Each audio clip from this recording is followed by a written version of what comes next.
how to download a backup using cPanel.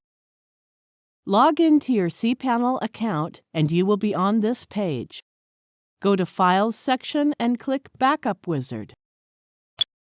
Below the Backup or Restore heading, click the Backup button. Now you have two options. You can create a full backup or partial backup, which we will create now. Let's create a backup of home directory only.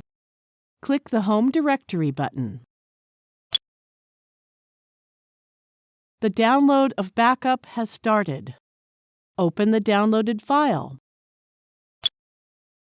Now you can see the downloaded backup data on your system.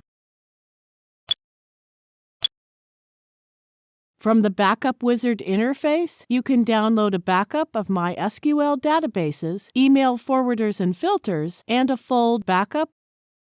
Thank you for watching.